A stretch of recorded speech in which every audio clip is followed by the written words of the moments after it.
Hello, bachcho. Let's read out the questions. Questions is a block of mass 2 kg is placed on disk, which is rotating at constant angular velocity of 4 radian per second. Find the friction force in newtons between block and disk if block is not sliding.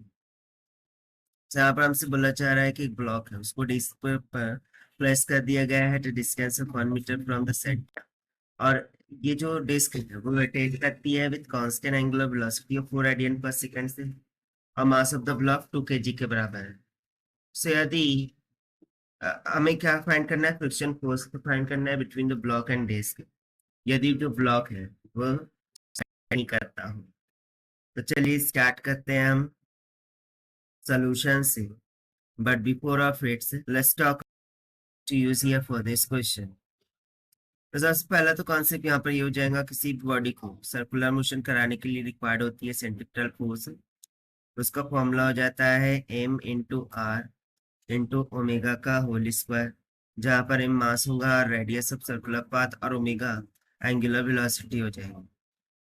फिर second formula हम use करेंगे, sum of the net force is equal to 0।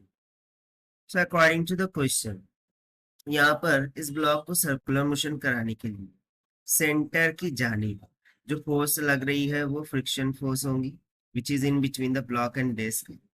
और ये जो friction force है ये basically centripetal force provide कर रही है ताकि ये सर्कुलर ऑर्बिट में सर्कुलर मोशन में मूव कर सके। So by using the net force law, summation of f net is equal to 0। So यहाँ पर friction force minus the centripetal force, this must be equal to क्या होना चाहिए, 0। That means to say friction force is equal to the centripetal force m r omega का square. तो चलिए हम values को सब्स्टिट्यूट करते हैं।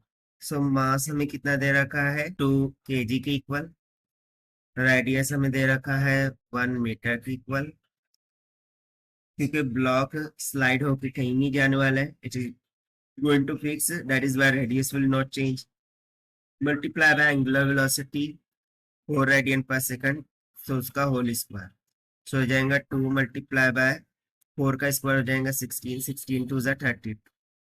सो यहाँ पर हमारे पास सिंपली जो फ्रिक्शन फोर्स है वो कितनी आ गई, 32 न्यूटन के इक्वल। यही हो जाएगा हमारा required answer. So according to given option, option D is correct. So this is the required solution. I hope you understand. Well, best of luck. Thank you.